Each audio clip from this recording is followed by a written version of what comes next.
지난 월요일과 화요일 우리 증시는 지속적으로 하락했습니다. 하지만 밤사이에 나왔던 글로벌 이슈 가운데 국내 시장 상승시킬 만한 요인이 좀 눈에 띄지 않다 보니까 우리 시장 오늘은 어떻게 될지 정말 궁금합니다. 우리 시장 전망해 보겠습니다.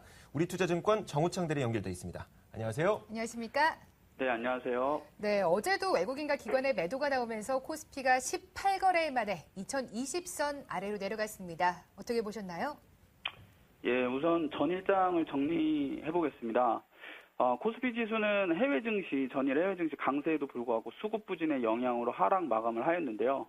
기관과 외국인이 순매도에 나서고 프로그램 순매도 역시 대거 출회되면서 지수 하락을 부추긴 하루였습니다.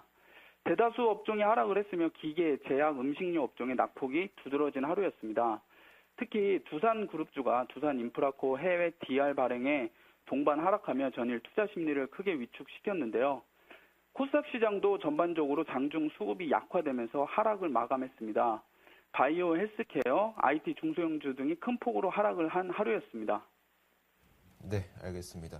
어제 시장은 그랬는데 오늘 시장 전망은 어떻게 보고 계십니까? 네, 우선 전일 미국 시장을 좀 살펴보면요. 지표 호전과 양적 완화 축소 우려가 맞물리면서 3대 지수 모두 혼조세로 마감을 하였습니다.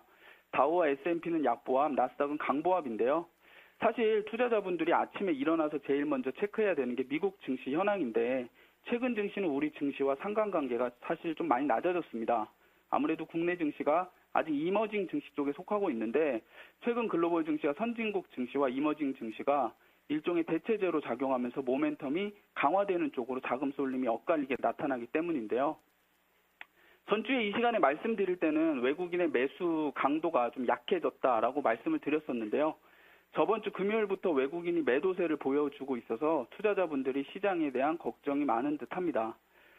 전일 시장도 외국인의 매수세에 익숙해져 있는 시장이 외국인이 사실 큰 규모가 아닌 매도세에도 지레 투자 심리가 위축되며 시장 하락을 나타냈습니다.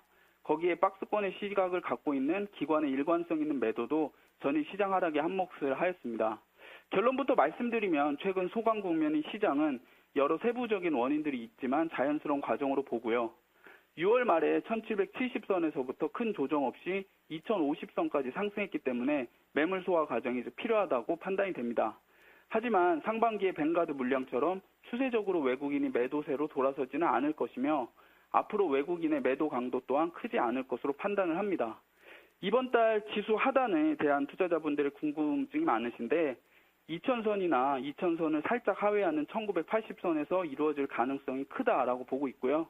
최근 외국인의 매수 자금이 미국의 롱펀드 자금으로 파악되기 때문에 한국 시장에 대한 외국인의 매수세는 꾸준히 이루어질 것으로 보입니다. 네, 알겠습니다. 자, 당분간 매물 소화 과정이 나타나면서 관망세가 나타날 것 같고요. 1980선까지 하단은 잡힐 수 있다라고 전망을 해주셨습니다. 우리투자증권 정우창 대리와 함께했습니다. 고맙습니다. 고맙습니다. 네, 감사합니다.